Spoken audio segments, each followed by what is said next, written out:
आप देख रहे हैं हरियाणा टुडे न्यूज़। हमारे साथ हैं डॉक्टर नीतू मान, जो पृथला विधानसभा क्षेत्र से कांग्रेस पार्टी की प्रबल दावेदार हैं, पढ़ी लिखी हैं और महिला होने के नाते से भी इनकी दावेदारी बनती है। तो इनसे जानते हैं पृथला विधानसभा क्षेत्र से कांग्रेस पार्टी की जो सीट की जो डिक्लेरेशन है वो कब तक हो जाएगी और पार्टी हाईकमान ने कब तक के लिए बोला है।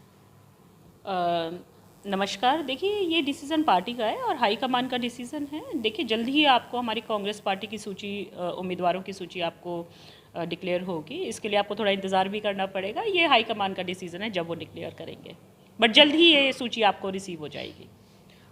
ऐसे कौन कौन से बिंदु हैं जिन बिंदुओं पर आप हाईकमान पर और आम जनता को विश्वास दिलाना चाहेंगे कि कांग्रेस पार्टी की टिकट हमें मिलनी चाहिए, जैसे कि शैक्षिक योग्यता है और दूसरी तरह से आपकी पृष्ठभूमि राजनीतिक रही है, किन किन बिंदुओं पर आप टिकट की दावेदारी कर रहे हैं।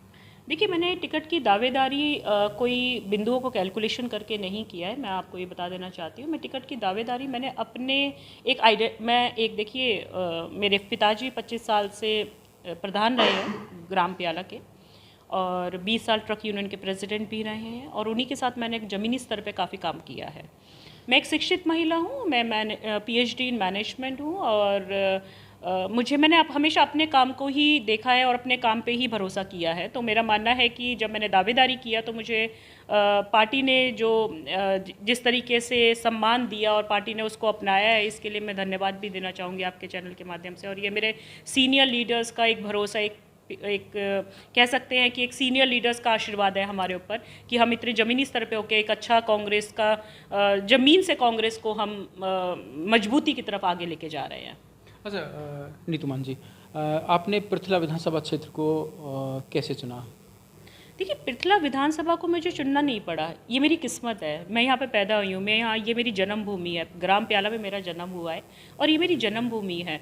तो ये मेरी किस्मत है, ये मेरी किस्मत में लिखा है और बस इस जन्मभूमि को मैंने अपनी कर्मभूमि मानने का फैसला किया है। इसमें मैं सबसे ज़्यादा अपने पिताजी का ही नाम लेना चाहूँगी क्योंकि उन्होंने हमेशा मुझे यहाँ की शान से, यहाँ की ज़मीनी स्तर से हमेशा मुझे जोड़ के रखा। चाहे मैं देश विदेश गई, रोज़गार, मैंने वहाँ पे पढ़ाई भी की, मैंने वहाँ पे नौकरी भी की, लेकिन हमारे पिताजी ने हमेशा हमें ज़मीन से जोड़ के रखा। तो इसके लिए मैं धन्यवाद अपने परिवार का और अपने हल्के का ज़रूर करना चाहूँगी।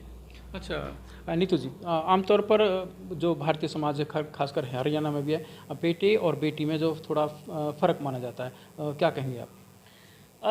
देखिए, इसके लिए तो मैं अपने आप को बहुत ही सौभाग्यशाली मानती हूँ कि मैं एक ऐसे परिवार में मेरा जन्म हुआ जहाँ पे मेरे पिता ने मुझे हमेशा ही बेटे की तरह ही पाल पोस के बड़ा किया। आप यकीन कीजिए कि पिता ने कभी मुझे बेटी माना ही नहीं और आज भी मेरे से बड़े भाई हैं हमारे घर में, बड़ी बहन भी हैं, लेकिन हमारे पिता ने कभी ये नहीं सोचा कि वो इतना एक परिवार ने, एक समाज के लिए काम किया तो बेटे को आगे करना है। हमारे पिता ने बोला कि नहीं, हमारी बेटी हमारे जगह पे आनी चाहिए और बेटी को आगे बढ़ाना है। तो ये मेरा सौभाग्य है कि मैं इस परिवार में मैंने जन्म लिया और इस हलके ने, एक मेरे पृथले विधानसभा ने जिस तरीके से अपनी बेटी को आशीर्वाद दिया, बहन के साथ एक मतलब जुड़ते चले गए हम लोग। तो ये तो आप समझ सकते हैं कि ये तो कुछ, मैं मुरली वाले की कृपा मेरे पे ज़्यादा रही है और मेरा सौभाग्य है कि मैं ऐसे हलके से हूँ कि ये सम्मान मुझे प्राप्त हो रहा है।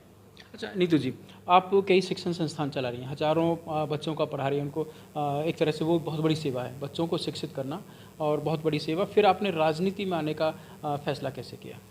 देखिए, राजनीति में आने का कोई ऐसे सच मेरा फैसला नहीं था, ये बस एक टर्निंग पॉइंट कह सकते हैं लाइफ का, क्योंकि मैं खुद एक एजुकेशनिस्ट हूँ और पिछले 20 साल से मैं स्कूल, कॉलेजेस और शिक्षा संस्थानों से देश विदेश में जुड़ी भी रही हूँ। मेरे पिताजी यहाँ पे 25 साल जब प्रधान रहे, मैंने इनके साथ बहुत काम किया। मैं पिताजी थे तो कहीं जाना है, कुछ भी कहीं मीटिंग्स हो रही हैं, पंचायतें हो रही हैं, तो हम पिता के साथ लगे रहे अपने पिताजी के साथ।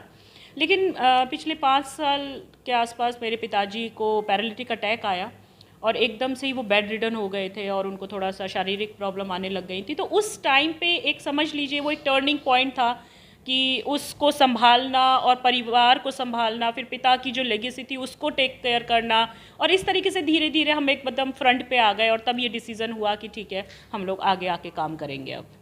और अब टिकट के बारे में क्या कुछ कहना आपका। कितनी दावेदारी है, अपने आप को टिकट की दौड़ में कहाँ पा रही हैं? देखिए, टिकट के लिए मैंने अप्लाई किया है और मैं अपनी दावेदारी समझती हूँ, लेकिन जो भी निर्णय आज मेरी हाई कमान पार्टी के सीनियर लीडर्स रहेंगे वो हमारे लिए सर्वोपरि रहेगा। और मैं ये आपके चैनल के माध्यम से बोलना चाहूँगी कि जो डिसीज़न हमारे कांग्रेस पार्टी का रहेगा इस विधानसभा के लिए, हम कांग्रेस पार्टी को इस विधानसभा से जिता के भेजेंगे, ये वादा है हमारा। अच्छा नीतू जी, पार्टी देने के लिए जो पार्टी संगठन ने जो पैरामीटर तय किए हैं, उनमें से किन किन पैरामीटर्स पर आप खरे उतर रहे हैं? देखिए, ये तो है ही कि हमारी कांग्रेस पार्टी थोड़ा यूथ को आगे बढ़ा रही है, महिलाओं को ज़्यादा तवज्जो दे रही हैं और पढ़े लिखों को आगे बढ़ा रही है। तो मुझे लगता है कि पार्टी में ऐसे लोगों की ज़रूरत भी है जो थोड़ा सा समाज के साथ, पूरी एक युवा संगठन को मजबूती के साथ आगे आने वाली पीढ़ी को मजबूती दे।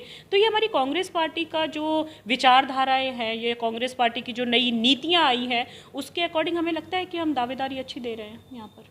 तो ये है हमारे साथ में डॉक्टर नीतू मान। इनका साफ साफ कहना है कि इस बार कांग्रेस पार्टी की तरफ से तवज्जो दी जा रही है युवाओं को, पढ़े लिखों को और महिलाओं को। तो इस नाते से ये जो दावेदारी है यहाँ से पृथला विधानसभा क्षेत्र से कांग्रेस पार्टी की, तो उस पर सैद्धांतिक तौर पर खरी उतर रही हैं और इनका विश्वास है और लोगों का भी कहना है कि यहाँ से अगर डॉक्टर नीतू मान को टिकट दी जाए, पार्टी की तरफ से इनको टिकट मिलती है, तो ये इस टिकट की दौड़ में ही नहीं, आगे चुनाव में भी जीतेंगी और इस क्षेत्र का भला करेंगी। हरियाणा न्यूज़ टुडे के लिए साथी कैमरा पर्सन करण के साथ गुरुदत्त गर्ग, पलवल।